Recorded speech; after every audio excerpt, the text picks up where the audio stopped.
Hey everybody, welcome to the LisaBug Fitness and Yoga Fitness Assessment Series.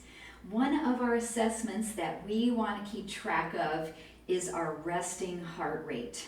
And the resting heart rate really does show the efficiency of your cardiovascular system. So when our heart beats, it pushes out a certain volume of blood into our body. If our heart is really strong, it will push out a good amount with each beat. It will push out the amount that we really need at whatever we're doing in life, whether it's sitting or standing or running, exercising. The heart is going to adjust to how many beats it needs to contract during whatever we're doing. So if we're at a resting rate, we want to have a good strong heartbeat that pushes that blood out through our body. If we're not in very good shape, then our heart is going to have to beat more times a minute to get the blood we need to circulate through our body. Elite athletes have a very slow heart rate, sometimes even into the 40s, because they have such a strong heart that it pushes out so much blood, it doesn't have to beat that many times. So where are we? That's what we want to know, so that we can keep track of that. And then after we've done some cardiovascular training over several weeks or months, can we see a difference in our resting heart rate? Maybe we can improve. So what I want you to do, if you have a Fitbit device or an Apple Watch, it's probably keeping track of your resting heart rate for you every single night. So if you feel comfortable with that number, you can use that for the assessment.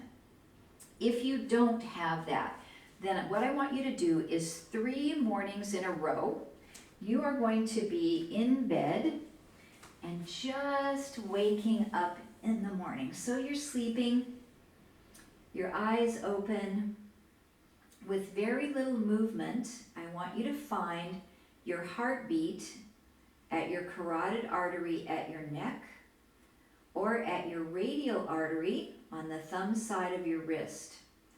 And then look at your watch and count for 60 complete seconds. And we want to do this while we're laying down first thing in the morning, because as soon as we sit up, we go to the bathroom, we move around, that's not our resting heart rate anymore. Our heart rate starts to elevate. So I want you to be as completely relaxed as possible to take this assessment. Do it 3 mornings, it doesn't have to be 3 in a row, and then take the average number of those 3 readings, and that will be as pretty close as you can get to your true resting heart rate.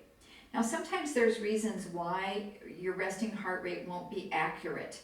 So if you're on certain blood pressure medications, some of those medications actually will slow your heart rate for you. So kind of know your medications you might be on, because this assessment might not be truly accurate for you.